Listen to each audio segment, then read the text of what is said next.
Here we are going into quantum architecture. Here we go. Why does naphthalene matter? Naphthalene matters because there is a quantum architecture hidden in every living cell. Big shocker. The key is the 10 electrons there, and when carbon atoms arrange themselves into aromatic rings, their outermost electrons don't stay locked to individual atoms. They delocalize, spreading into quantum clouds. Those clouds hover above and below the ring plane, belonging to no single atom, but to the entire structure simultaneously. So you could call that bridge networking. And then naphthalene with its two fused rings pushes this further than benzene can. The electrons spread across a larger conjugated system, the HOMO-LUMO gap, will shrink back to 4.0 eV and the molecule enters a regime where quantum coherence becomes structurally protected. This matters because biology is built on that architecture. Deep inside tubulin proteins, nucleic acids, and lipids are aromatic rings, nonpolar, water excluding, oil-like pockets where the usual objection to biological quantum mechanics don't apply. It's never too warm or too wet, too noisy, etc. Those rings are shielded from the aqueous thermal environments, and they're quantum friendly by design. The connections to naphthalene is exact. Tryptophan has 20 critical amino acids for life that contains an indole ring that's isoelectronic with naphthalene. The same electron count, 10 electrons, same delocalized clouds, same quantum coherence physics, and tryptophan's not randomly distributed in biology. It's concentrated in microtubules. So therein lies the pattern. The helical protein lattices inside every neuron and every cell of every living organism. So we have the ability to rebuild our neuronic networks, neural pathways. Each tubulin monomer contains roughly 8 tryptophan residues. These indole rings are arranged in geometric arrays within the microtubule lattice, forming what amounts to an aromatic antenna network operating across terahertz, gigahertz, megahertz, and kilohertz frequencies. And experimental works demonstrated that microtubules exhibit coherent multi-frequency resonance across 12 orders of magnitude of the electromagnetic spectrum. The helical arrangement of aromatic residues inside tubulins creates the conditions for quantum oscillation, dipole coupling, and optical superradiance. That's a phenomena that isolated molecules can't sustain, but only geometrically organized lattices can. So there's like lattices that build the molecular networks. So it's like deep biology. Polycyclic aromatic hydrocarbons are like the first ancient molecular architectures in the universe, and they're produced by stars found in interstellar dust clouds detectable by the fluorescence and delivered to early Earth by meteorites. The prevailing hypothesis is that life itself originated from this type of aromatic ring chemistry. That's not a feature of biology, but a precondition for biology. Because coal, tar, combustion, exhaust, every living cell on Earth shares a common molecular ancestor, fused aromatic rings carrying delocalized electrons. And isn't it strange that all throughout the scriptures it says that our life should be a sweet fragrance? Naphthalene sits at the threshold where this story becomes legible, and it's large enough to demonstrate extended conjugation, small enough to be fully characterized and structurally homologous to the indole rings that pervade biological quantum systems. Understanding quantum coherence architecture, how the 10 electrons distribute themselves across two fused rings, like an 8 or an infinity symbol, how the energy gap narrows with conjugation, how coherence timescales shift from femtoseconds in isolation to functionally relevant windows, time windows that you can put time crystals into. This is all geometrically projected environments. Understanding that is a foundational physical principle that may underlie all life, health, and consciousness itself. So the electron, the pi electron, we'll call it, is not a detail of organic chemistry, but it may be a substrate of biology's deepest communication. So I'm going to recap on brain gate sciences in a way that is not fear-mongering, in a way that does not demean others just by simply sharing contextual information. DARPA N2 has narrative nets. They're out in full force that support N3s, N4s, and beyond. This is called a living neural computer designed to help drones detect chemical signatures and navigate autonomously in low power battlefield environments. That's its scope and objective. So, from these sciences, from these advancements, it depends on what the intent is and what hands they're in to be used for good or bad purposes still. Simply knowing about this knowledge or information doesn't mean that it's just automatically and inherently corrupt and evil, because it's not. Technology isn't. It depends on who is utilizing the platforms and for what purposes and intents. And then if the and justifications.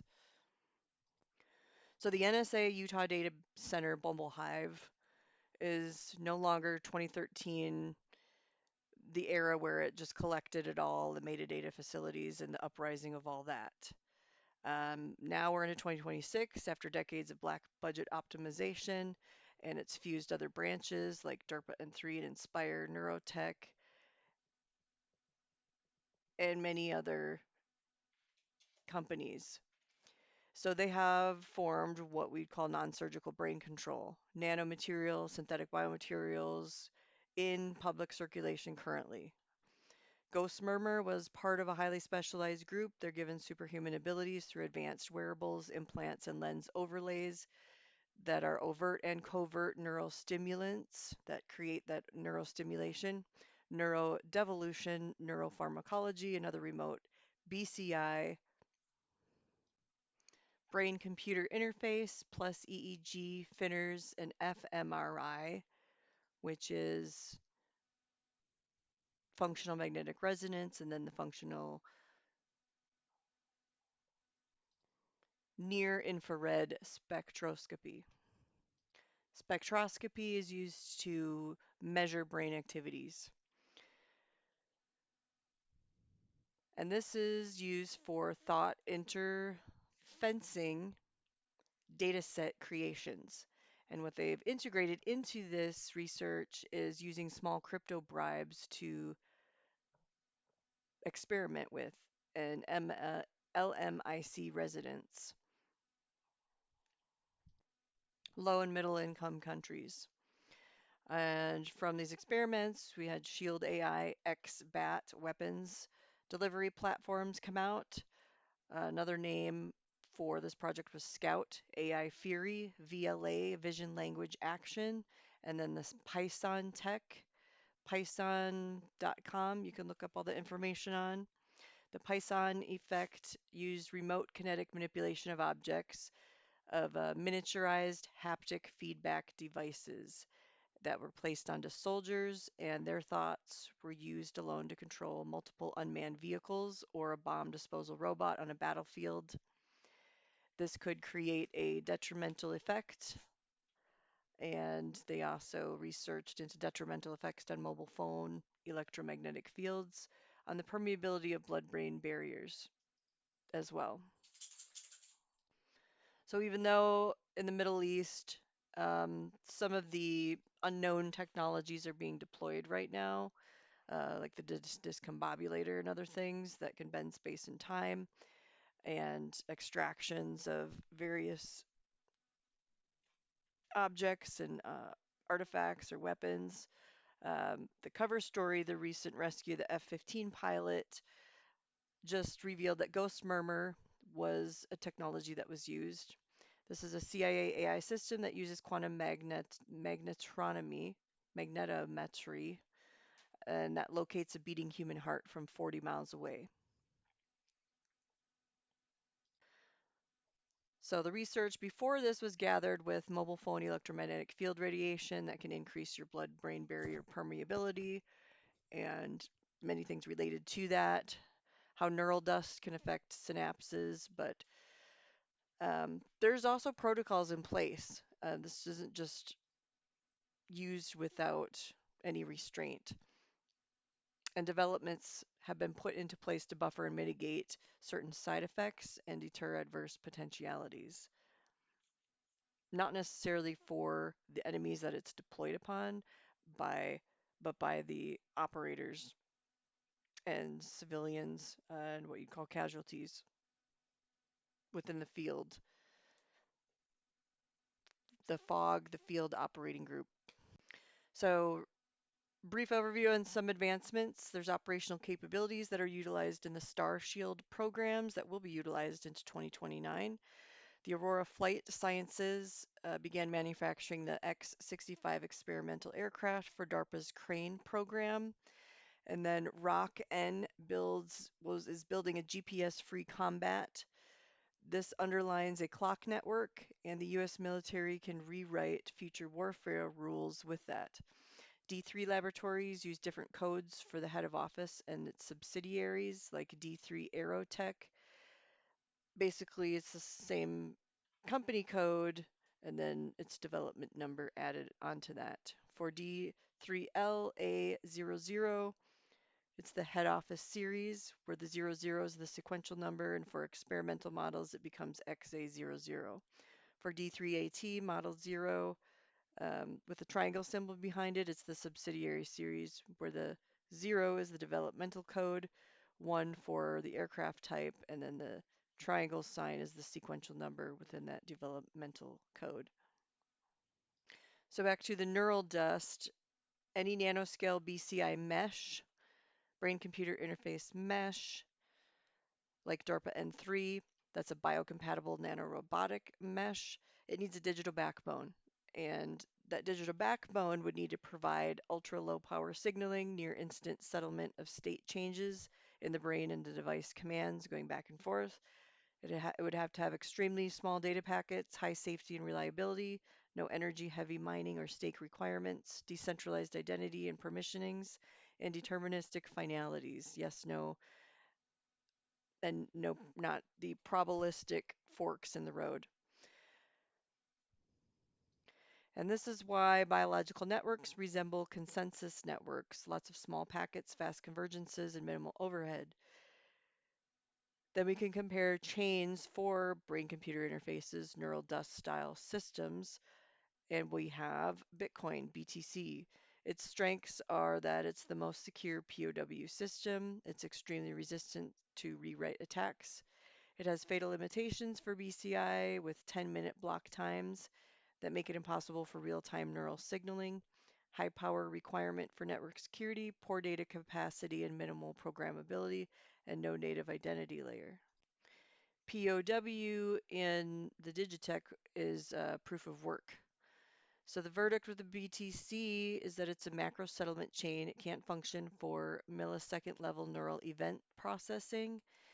It's basically a cold storage backbone and not the neural OS, the neural operating system that would house like a motherboard. So then we have Ethereum, ETH, which is an L2 ecosystem in itself, and its strengths are its rich programmability, it could manage identity and permissioning layers better, and it has ZK proofs available for secure interactions.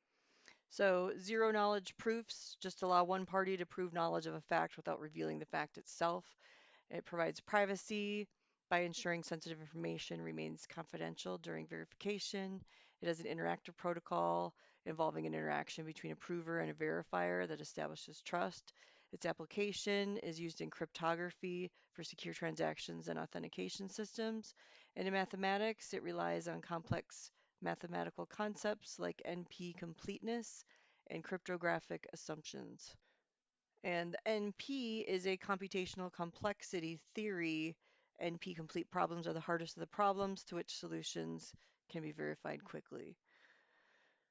So the limitations of Ethereum ETH would be its latency is still too high even with rollups. Gas fees introduce microfriction that a neural network couldn't tolerate. Probabilistic finality is bad for deterministic biological signaling, and L2's fragment state is not good for unified cognitive systems. So ETH is a programmability sandbox. It's too slow, too expensive, and too uncertain for neural level timings, but good for off-chain computing triggers, identity, or small contracts around the BCI, but not inside of it.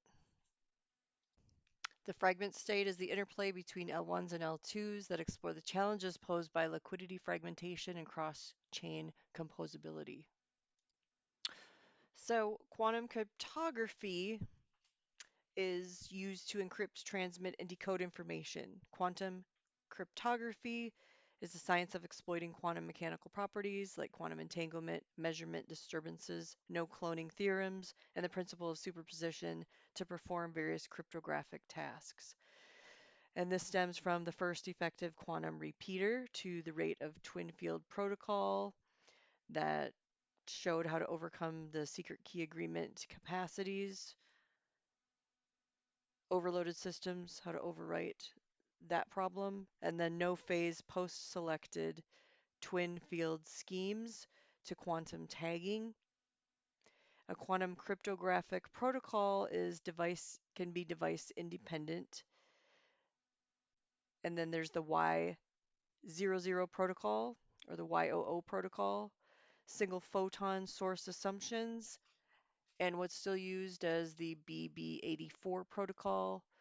And all of this still remains to be a field in itself that is a continuing work of progress. So we've looked at A and B in the Bitcoin world. Now we're going to look at C, which is XRP ledgers, XRPL, and the big hype about that. And its strengths are directly aligned with biological networks. So this looks like the winner. It can operate at 1 or like a 3 to 5 second deterministic finality ratio. It has no mining, no staking, no economic friction tied to it. It operates with low energy. It is structurally compatible with biological systems. It's lightweight in its transactions, minimal state bloat, and its federated consensus resembles neuronal consensus. It can handle millions of micro events with a tiny fractional cost, and it has hooks plus ZKID, Ripple's incoming zero knowledge identity layer, and that's inlaid within it, and it's perfect for secure biometric networks, and it has deep alignment with neural systems. Your neurons fire at 1 to 100 milliseconds. This is a ledger that interacts with them, and it shouldn't cause metabolic or latency overhead. And it mirrors synaptic logic, not resource logic. So the verdict of the XRPL is the closest architecture to what a biologically distributed network would require and look like. It wouldn't store your thoughts, but it could coordinate identity, access permissions, device registry, nanomesh configurations, payment streams, data attestations, and neurodevice orchestrations. So it could be the nervous system of the network, not the brain. And what would the optimal stack look like? Close to that if you would combine realism and near future architectures. Now the neural dust in the N3 would use local meshes in body networks for real-time signalings, edge computing hubs, wearable or implantable devices used for processing. XRPL would be for your identity permissions, microtransactions, and device coordinations. ETH or L2 would be used for programmable logic or modeling updates, and the BTC would be a long-term settlement layer that's a store of value for the whole system. So XRPL is chosen because of its lightweight, its deterministic properties, ultra low energy, low latency, it's non-complex, not economically congested, and it doesn't require an external resource like mining or staking, and it aligns with biological communication patterns. And what they also learned from some of this research is that heavy atomic weight elements in the food can travel more easily into the brain as non-native EMF can soften the blood-brain barrier, and that can make people sicker and more easier to control. But the sciences can be reversed, and all this is found in the Biological Technologies Office with a patent number of HR00111-8S0029, along with subtopics of nanophotonics and nanotransducers and pulse Phi technology that's applied to alter the neurobiological processes in a human being. So frequency ranges zero point 0.5 to 115 gigahertz isn't telecom, but it's soul range targeting. There's graphene plasmonics that was created Sanchez 2022 that can react at 2.4 gigahertz. Um, so the whole body system has been mapped out, and Rife machines can actually work with every organ and any health problem in the entire body just with frequency alone. And the DARPA Zen 3 non-surgical brain modem operates in ELF to mid-gigahertz ranges. Fran Diakino warned that the EM grids can reverse soul states by wearable bidirectional brain-machine interfaces that can read and write multiple neural channels with millisecond precision without surgery. And some of this was dealt with secret programs and the SAPs, special access programs, when people entered the inner Earth and the pole areas and the electromagnetic aberrations that happened during that time. Inner Earth travels, there were these things called flip states, and I think some of the quantum flipping research was gathered from um, these uh, these missions, and that would create these psychological reactives in people, and it would it would flip somebody's EM fields into the other person's EM fields, and then they would have to put people behind um, these mirrors or these glass rooms, and then try to figure out how to get them back into their original states. And then and then also soul swapping could happen with that too, with the EM flip and the quantum flipping, with say a sister or a brother and a brother, and then they'd figure out how to flip you back into your original body. So the sciences of the brain chips, they can be just 11 millimeters long, they can be injectable, bleed ready, mesh integrated, and used in neural lace. It isn't wireless infrastructure, it's neural scaffolding. The prison that's built from light within, from your light meshed with synthetic materials, synthetic blood even in a clone body, or counterfeit, not organic light. So it's going to have a denser form in it. And then it creates what feels like a cage, and that cage becomes phase locked to your consciousness, and then you'd have to rewrite and break through any brain gate or brain chip to get back to original state and original morphogenetic field shapes. So that's another area of research where you could be put back into place. You could be put back right, you could be put back into original state. And they learned that from holding your original body and then having you locked outside of your body.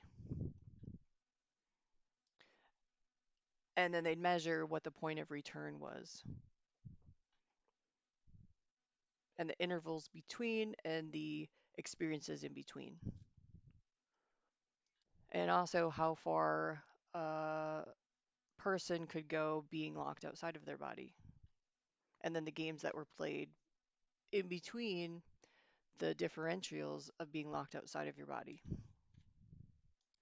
Then this area gets into synthetic telepathy, which is a science in itself, and the V2K and all that other stuff, which is easily overridden, versus the organic spirit exchange and spirit technology that creates a true organic interface that can be hidden and buffered from scientific applications and measurements even,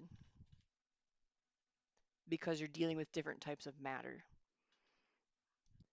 different types of light bands within light bands, and dimensions that phase in and out.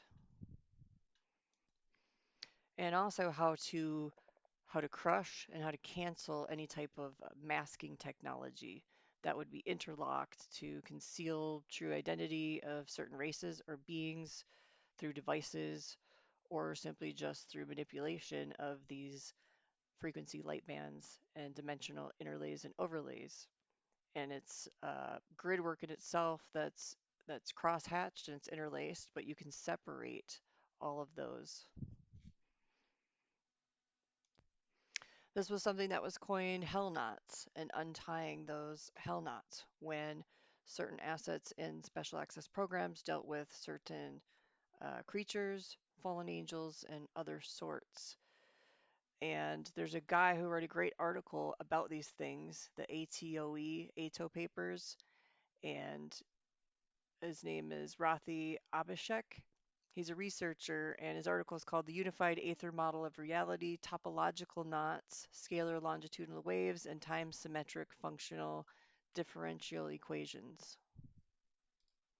So he wrote about his OTE that is a unification from irreducible first principles of reality, a single real scalar potential, and then a time symmetric functional differential equation, an FDE. That's his unified Aether model of reality. So order out of chaos, essentially. And then he wrote about an omnipresent holographic framework, an OHF, that is experimentally validated. It goes into nuclear binding anomalies and enhanced terahertz coherence in the microtubules.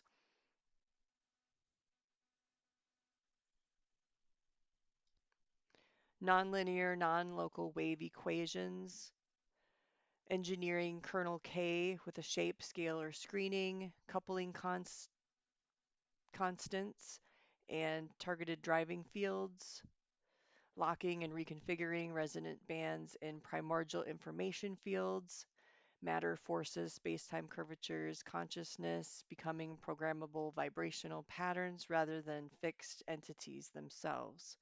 This would shift technology from particle smashing and chemical synthesis, like CERN's trying to do, into resonance engineering.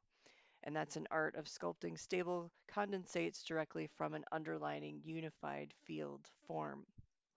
So then he goes into immediate technological revolutions like energy and vacuum power, low frequency anti-phasing resonances that we see as dark energy, and then diffusing low resonance modes, which is the dark matter, and how those two could be tapped as an inexhaustible non-local energy reservoir, and how devices could be made out of that without mass conversion or radioactive byproducts, and how those devices could yield clean, compact reactors in orders of magnitude that's more efficient than fusion.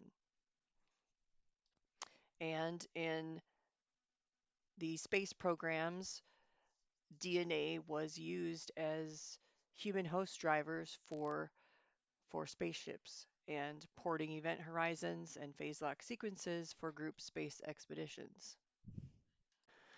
So next topic is NIH Brain Initiative mapping.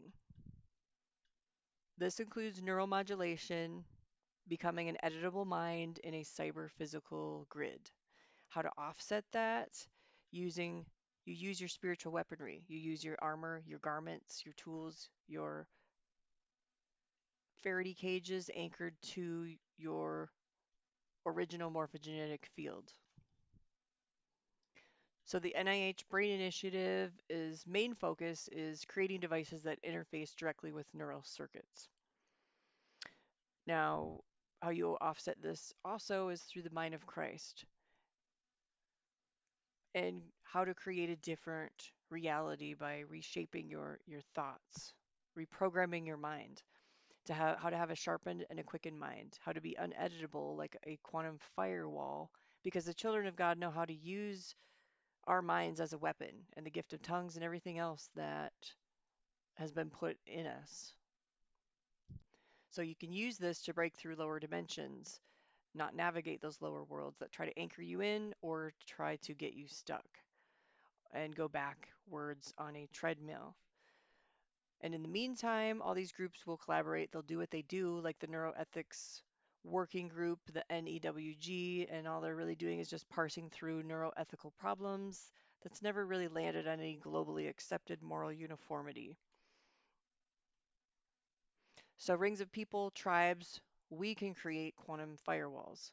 This decreases the use of belligerent biohacking and shuts its voice up and shuts it out. We have a plethora and an abundance of inert human coded capabilities that science can only mirror, reflect, and tap into to try to recreate.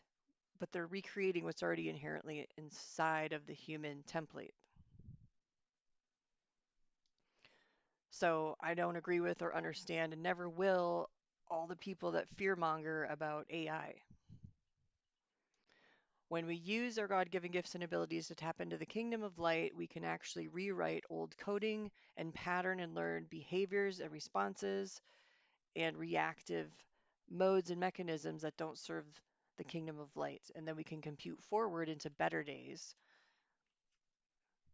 instead of the technology that would be used to try to actually say it's advancing us, but then set us back from true transcendence. The true purpose and intent of spirit tech is to show you how to override, overcome, and overpower beast tech that was meant for your harm, and then use the power source of the Holy Spirit temple living inside of you to build something better than this world, anything that this world's trying to steal from you, essentially, your essence.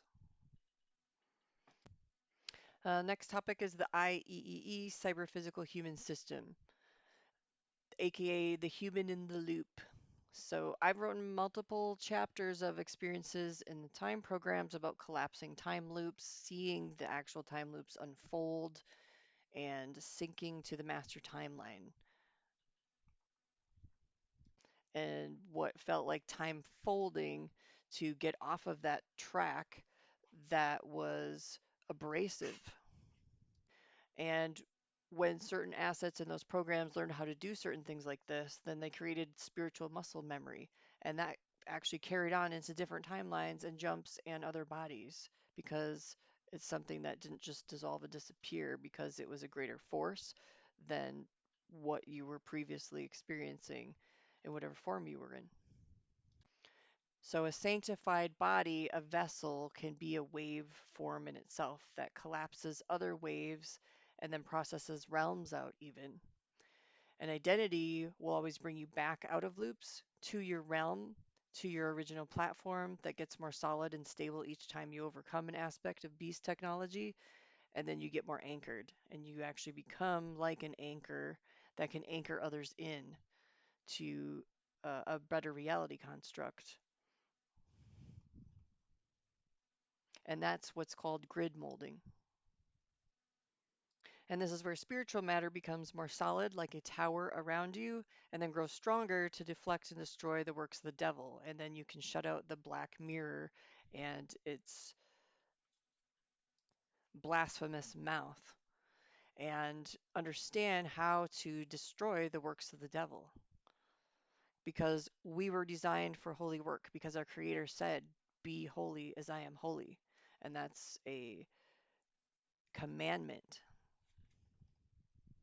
Now, the counterfeit holy temple of transcendence will work through the bride of Satan, not the bride of Christ, and everything else counterfeit that's in digital clouds and other things that don't come from organic source light. So, a variation of that would be smart cybernetic bodies. Those are introduced through MATLAB, IOBNT simulators for intra-body nano communication. and it has an anatomical internet connectivity, the IOBNT net, and it's a biodigital convergence platform. And it connects physical to digital and quantum, PDQ, and then it has a sensor, and this sensor computes the human through human-centered computing, and that's through nsf.gov, and you can see the funding and everything else related to that through that website. And the human brain computing neuromorphic computing systems were inspired by the human brain itself. So all of these are just a copy, and in a sense could be a paper tiger that you could fold, that you could pretzel, and that you could collapse. Because these systems compute through software-defined radios, and then they're managed by GoBot, which communicates with the hardware. They emulate hardware and then synchronize the signals with the graphene oxide, which is called the GO. And then this allows them to remotely trigger the nanodes using radio frequencies, which then triggers the graphene oxide, and it goes back and forth. And then this gets analyzed by software-defined radio, and then the data gets routed to various devices and locations. So there's a way to scatter pattern that and also throw all that off and reconfigure and your internal systems and your inner worlds, basically. So what's used in this GoBot connects the physical hardware with emulation. And then the hardware implementations include the True North chip from IBM.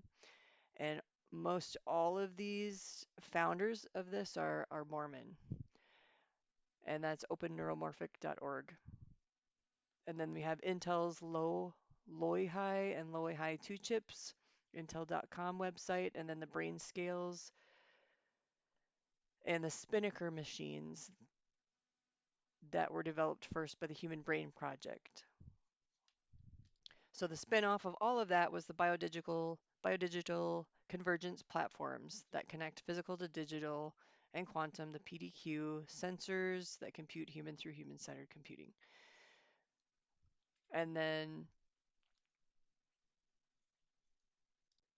there's the GoBot hardware integrations one, the GoBot BLE adapter 2 microbit, and then there's the connection protocol, which is called the MQTT. The MQTT is the Internet of Things Connectivity Protocol that has a lightweight publish, subscribe, messaging transport system in it, and then that is used for small code footprints and minimal network bandwidth usages.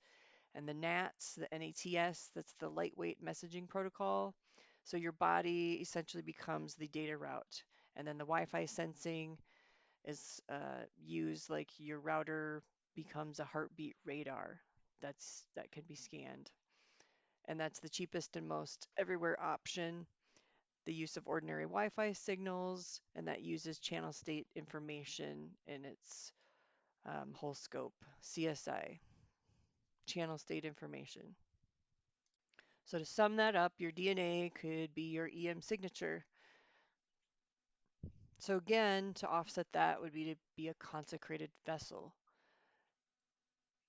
Heavenly housed algorithms, frequencies lie within you. So you can anchor them into the grids here. You can reverse patterns, systems, and program AI to do benevolent tasks instead of draining energy wastefully from you. Because God designed us to be powerhouses, and we access this gateway the most quickly through worship.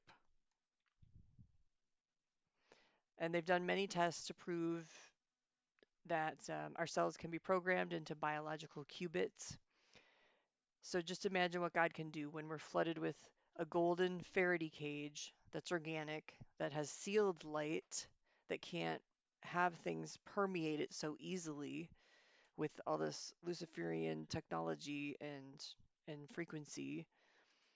It can essentially eradicate it when you become that higher vibrating state of a powerhouse.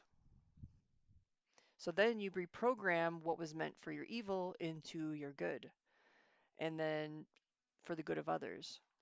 There's always going to be like the space race, an AI race, and this other race. That's just how this world operates. So America is becoming a technate continent of merging countries, and it's getting a facelift. It's restructuring governances, and but out of all these things that are happening, there's still many people that are working to combat beast tech from the inner forums and panels, and a lot of good people in high positions in America doing this. And they do want to release suppressed zero point energy into the right hands at the right time for the benefit of humanity and the planet. Because if God didn't have certain people in place already working in certain sectors, we wouldn't even be on Earth right now. It would have been done with, blown away, and annihilated. There's been many instances of divine intervention already amongst us and for us, for our perseverance and for our preserving humankind to its final form. So another topic here is also CPHS, Cyber-Physical Human Systems. These are industrial cyber-physical systems. Um, those are also called ICPSs. And non-human situational enmeshments is how they operate. And then how participants build temporal infrastructures goes into areas of Chat GPT and all the problems that's happening with that, and how there's already federal lawsuits against the chatbots and the developers and the companies that run these things without much oversight or regulation, and how they're affecting people or becoming very influential to people to do harmful things to themselves or others or make terrible decisions and choices. So, so out of all those, hopefully there will be recompensation for the victims of this, I guess, who are just too weak-minded, and more shielding in the variability of its uses. And there's some very interesting articles written by the Society for Linguistic Anthropology. And some of this research that they've gathered is co-adaptive myoelectric interfaces for continuous control and other things that um, just go into crazy topics. And then we have network-centric warfare, and then wireless body area networks, W bands, frameworks. Basically, every AI and semiconductor breakthrough falls into this category of body area networks and all accessible data sets. They've created a fully deployed living cyber physical human system, a CPHS, and that operates through ONNET, ONNET, via the uses of MAC, which is a medium access control layer, and PHY, which is physical layers in the body. So it's again this interlacing, and there's the medium access control layer and the physical layers create the security paradigm of the standard of the Y band. And the only good use that could come out of any of that so far that's been put out is securing mobile health ecosystems. But it depends on what they're going to put into those secured mobile health ecosystems. The components of those ecosystems would be backhaul selection, context-aware routing, microenergy harvesting integrations, and dynamic post-quantum safe security orchestrations. So then the humans would now function as active sensing nodes with implanted sensors, brain-computer interfaces, and wireless body area networks that stream real-time physiological, behavioral, location, and environmental data through fog and edge AI um, computing layers. And then those nodes would overlap into dynamic groups, and then those dynamic groups would overlap into swarms, and that would generate high fidelity digital twins of individuals in its potentiality, which has already happened. They're not holographic twins, but more of a dense matter of a digital twin, I would say. And that digital twin could actually be housed in a clone body, which would be the scary thing about that. So the sci-fi of that would be high fidelity digital twins of individuals, what they do in their interactions, their beliefs, their loyalties, their surrounding digital environments, and how and what they would do in this metaverse, omniverse ecosystem if it was just given free reign to do whatever it wants or to target an individual, and then how you would get out of that. Now, those layers would converge into smart cities, human societies 5.0 infrastructures, feeding collective swarm behaviors, synchronicity, and predictive analysis directly into NSA type scale fusion centers, and then simultaneous high fidelity modeling forecasts would be broadcast or read out into individual and group behaviors for years ahead. And they would try to enable sixth generational cognitive warfare coordinations in that internet of bodies and then in that grid. And that proposition was made in 2019 and then ran in 2020, R&D. So its hopes would be for a parallel ruling class that would receive augmentation and protection within the system, and then the rest of the people would be mapped as nodes in a self-refining control matrix. That's what the Beast Tech wants. That doesn't have to be reality, though. The Beast Tech would want a cyber-physical swarm under cognitive domain dominance. And then you would extrapolate the obvious progression from 2013 with all that bulk collection and behavior prediction and mind behavior control. And then the digital twins that would go out and are already mapping others and being mapped themselves, they would model and steer themselves or others in real time. So they can train AI to match brain activity against the images seen. That's been perfected. And then the AI recreates all visuals from brain activity. And I guess the hidden truth is that the RF waves could extract the data. Now there's 22 human cognitive quirks explained using Quaternion process theory, QPT. Quaternion process theory of cognition Fourier transform. Cognition Fourier transform is used in quantum mechanics. The transformers. Transformers, vector math, time vectors of sliding scale multi-realities. And arrays. So Quaternion process theory is something that enables researchers to identify frequency-specific neural activities, and that helps people understand the neural mechanisms that underlie cognitive processes. So QPT is used in quantum mechanics, signal processing, spectroscopy, digital compression of images and data, solving differential equations, and designing electrical circuits. So a recap is the Mormon business tycoons is where the Bumble Hive, Utah's NSA, still lies, Intelligence Community Comprehensive National Cybersecurity Initiatives, ICCNCI, that holds 1 million square feet of data as a data center that's home to over 1 exabyte of NSA data. That's a quintillion byte.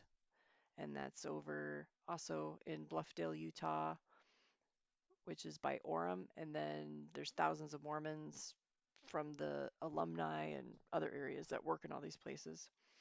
And then there's something called Dragos, that's a neighborhood keeper. It operates as a cybersecurity company focused on industrial control systems, ICSs, and operational technologies, OT securities. And some of these people that run these things are from the LDS platforms are Chad Sweet, Chertoff Group, Dragos, founders, CEOs, Chertoff Capital Management Partners, Crossroads Strategies, lobbying firms, bipartisan policy centers, BPC boards, NSA Council of U.S. Chamber of Commerce, Howard Lutnick, Robert M. Lee. Dragos is federal. That actually embedded itself into the U.S. government a while ago. Dragos Capital uses itself as security startup firms. The SANS Institute, Cybersecurity Training Organizations, the CISA, CISA, and the ICS Task Force work together. The NSA Industrial Control System Security Sector, Department of Energy works on grid resiliences and securities there. And there's a book about it called SCADA and Me, SCADA, the Industrial Control System Cybersecurity Handbook. Then there's also Justin Kavanagh, CRO founder of Dragos, managing partner, MITRE Cybersecurity Advisory Council, MITRE, NCSA Board of Directors, CISA Advisor, Dragos FDN Board, Industrial Control System Information Sharing and Analysis Center, again, the ICSISAC, and other black hats that are frequently speaking at these places, and money that goes in for industrial cybersecurity and threat intelligences. Then there's John Lavender, CTO founder, Michael Hayden, former CIA director, Atlantic Council Board, National Defense University FDN Board, and CSA, Tom Glosser, former CEO of Thomson Reuters. He's on the board of AngelList, Forge Point Capital, NYT Company, Morgan Stanley, Thomas Reuters FDN, Columbia Business School Board of Overseers, International Rescue Committees, National 9/11 Memorial and Museum. David DeWalt, former CEO of FireEye and McAfee, Night Dragon founder, Night Dragon Acquisition Corporation, and ASPAC, ASPAC, that was focused on cybersecurity and AI, CyberArk Board, Forge Point Capital Senior Advisor, Cyberary, Cybersecurity Training, Davo Technology, Security Analytics, and Forescout and Imperva. Then we have Michael Chertoff, former Secretary of DHS, Chertoff Group, MITRE Corporation, National Defense University FDN, Atlantic Council, Brookings Institution, CFR, Council on Foreign Relations, GWU Law School, CyberAC, UPenn Law School, Checkpoint Software Technologies, Cyvera, Sepio Systems, XM Cyber, and then we have Mitt Romney with Bain Capital, BAIN, and the Schwartz Group in 2021. So the dangers of some of these is the dangers of mobile autonomous centralized surveillance spy grids coming out and the malevolent uses of some of these advances in technology. So what that would do is upload your thoughts to the cloud, and then the fiber split concept would align with leaked surveillance methods. Now I'm going to list hierarchical structures of past, current, post-military structures.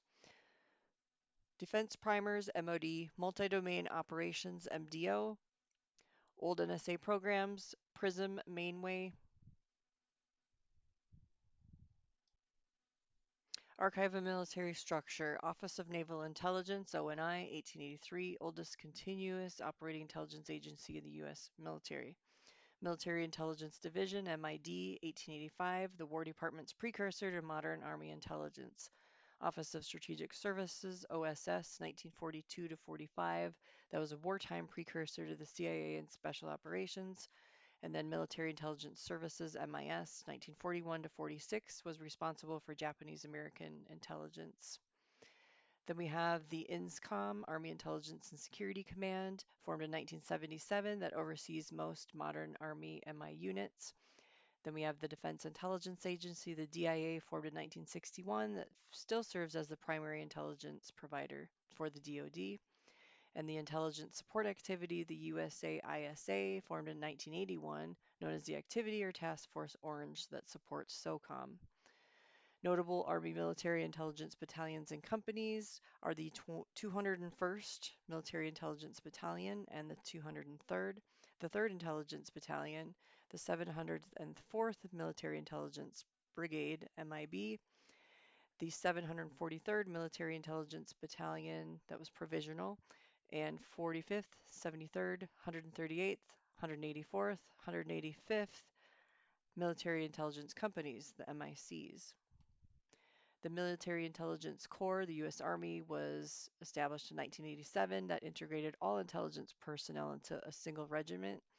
The ISA, the Intelligence Support Activity, was known at various times as Mission Support Activity, the MSA. And then the Office of Military Support, OMS, Field Operations Group, FOG, Studies and Analysis Activity, SAA, the Tactical Concept Activity, Tactical Support Team, Tactical Coordination Detachment, and also nicknamed as the Activity, and the Army of Northern Virginia. The SOU, Special Operations Unit, served as the field military intelligence gathering component of JSOC, Joint Special Operations Command, again, Task Force Orange.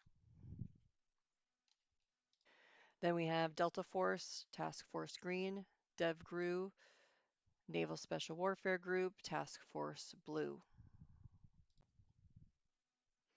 And the 24th Special Tactics Squadron, 24th STS, and these are the premier Tier 1 Special Missions Units, SMUs, performing the most complex, classified, and dangerous missions directed by the National Command Authority.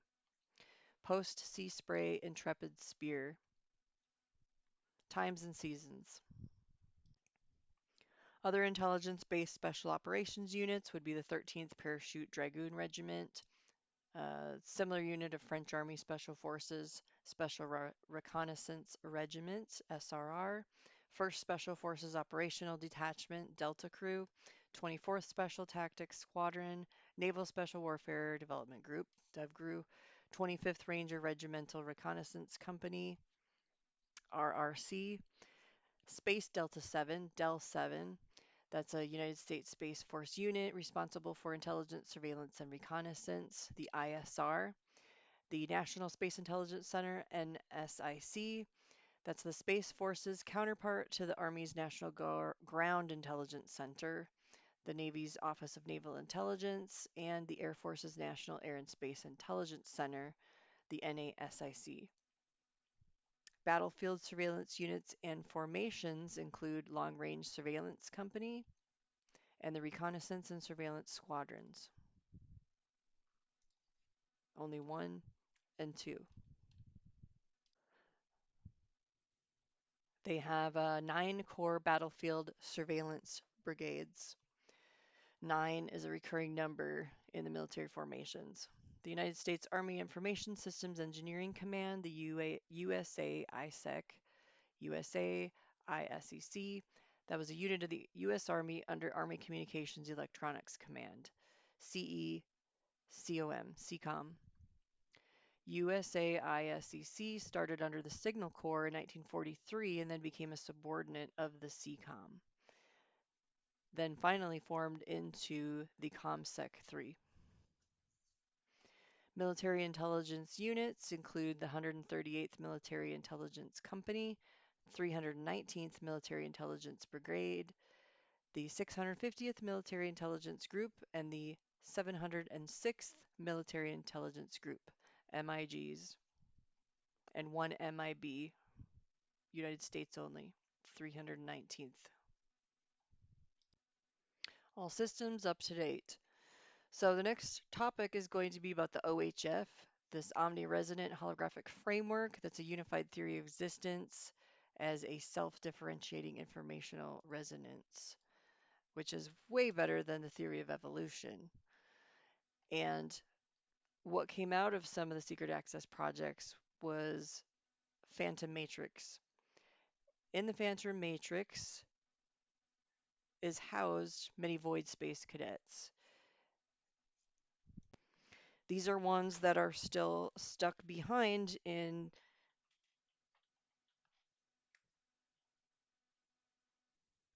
the Phantom secret space program.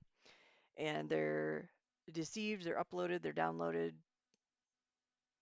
sometimes even with multiple consciousnesses, Or some of these host bodies can entrap consciousnesses, siphon consciousnesses through Metatronic uh, cube techniques, and also house multiple souls. So they are not all good by any means. They can be used as consciousness extractors, host vessels for demonic hierarchies, and portrayers of dead assets, people that have already died, basically. So there's a whole community of dead space biofeedback echo chambers that reinforce each other's lies on many failed platforms that were co-opted into actually suppressing raw, unregulated disclosure. And so they're kind of stuck now with navigating the spaces underneath their old programming and their satanic programming, and then they follow this architecture and blueprint that's basically like a unsold body that can't evolve. And then they drink each other's Kool-Aid. So there are products of these split factions from Pegasus, from the 60s to 70s to the 80s kids, and continuing on into the long trail of what came out of the SAPs. And in sorting out also in between all that, the theater of the fake ones and the real ones. So basically, from source, everything space-time, matter, forces, consciousness, even multiverses emerge from one primordial informational field, the omniresonant field, the ORF. On a quantum level, matter is poetically condensed light or frozen vibrational energy, and then once it enters our subspace, the bulk of the whole projection, it decouples via decoherence and superposition and entanglement and gets suppressed by environmental interactions. And that enforces classical rules, solid deterministic objects that we're navigating through each and every day, and slowed down matter forms. And the quasi-linear, nonlinear term is when amplitudes grow, the field focuses on itself, creating instabilities and symmetry breaking, and this freezes the vibrational energy into stable structures, exactly turning quantum vibrations into condensed matter forms, objects. It drives log periodic resonant cascades that stratify the field into hierarchical bands. The non-local convolution term, a Gaussian seed or a screened power law, you could call it, performs resonance locking. It selects and stabilizes specific frequency bands while suppressing others. Non-local averaging enforces holographic encoding. Information from the entire field is instantly available on the boundary. And from that, we can see event horizons. An observation can shift matter. How the full equation generates observed reality. Resonant bands form by a nonlinear amplification plus non-local locking. Non-local locking. Lower bands project classical spacetime and gravity, a mean field curvature of resonances. Midbands give quantum field excitations, particles, and forces. High frequency interfaces, terahertz vibronic modes, and microtubules enable consciousness as intrinsic self-measurement. Decoherence between bands suppresses quantum weirdness, yielding the solid 3D projection that's causal that we live in daily. And this unifies everything with extreme parsimony, one field, one equation. Gravity and quantum mechanics emerge naturally. Dark energy equals ultra-low frequency anti-phasing repulsion. Dark matter equals diffuse low resonance modes. Consciousness equals resonant coupling of the soul band to the body via portals. And then quantum measurement through intrinsic objective reduction in resonant bands. And then black hole information works through multiband tunneling. Times arrow via directional resonant cascades.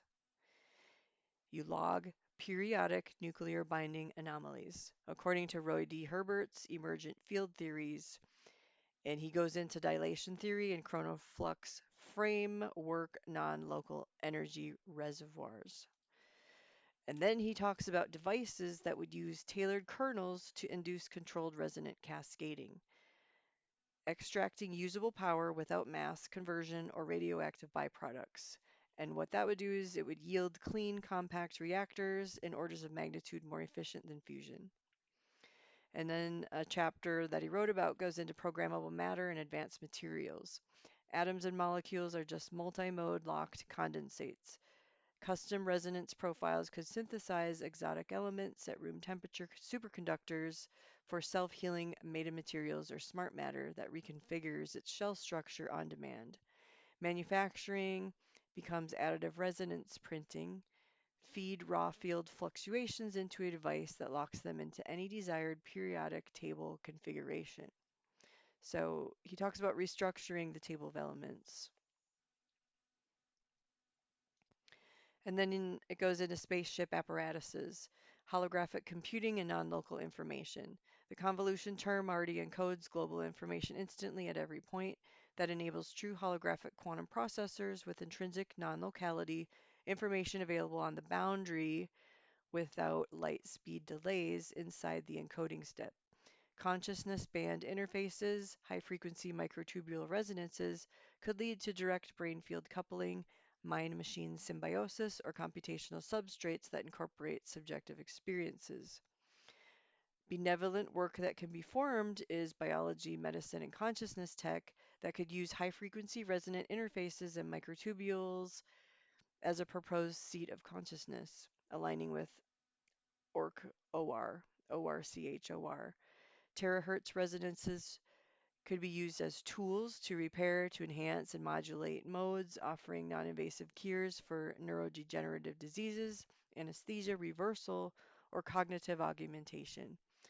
And at a societal scale, it could open pathways to collective resonant states or verified soul band continuity across bodies. The release of zero point and med beds could turn physics into applied resonance engineering. The same equation that generates free light in the linear limit, stable atoms in the moderate nonlinear regime, and complex shell structures like krypton in the multimode limit would become the blueprint for technology that treats the entire universe as a single, tunable, vibrational symphony that you could move across, and you could move from passive observation as a passive observer of a fixed reality to becoming an active co-creator who can rewrite a resonance score and scale. Healing could become a prime focus and directive across all channels. So, somluminescence really reflects sovereignty, and that's the sovereignty of the Lord that holds all life, the Lord of hosts. Divine health and wellness rests in the abiding nature that we can tap into, that becomes a spiritual well that never runs out. That's beyond zero point and an infinite source of energy. When you abide in God's spirit, that's actually what happens, and a quickening that happens, like lightning. The divine physician could be our trajectory and beginning and end points of our life as we're in the living word. So we're an effectuation of Elohim's personage and a permutation from the living word itself that's still being created. We're like lights in the book of life when we look into it and see our names written within it. Then we can observe our existence from within it, from within that heart of God, and from within the coding from the heart of God, as that name is written into our hearts. And that new heart beats and makes us a new creation because the heart is a great toroidal field. So when God's name is written in our heart so we can see that, then our hearts actually become the highest vortex generators and the greatest vortex generators that connect us to higher realms and points in existence.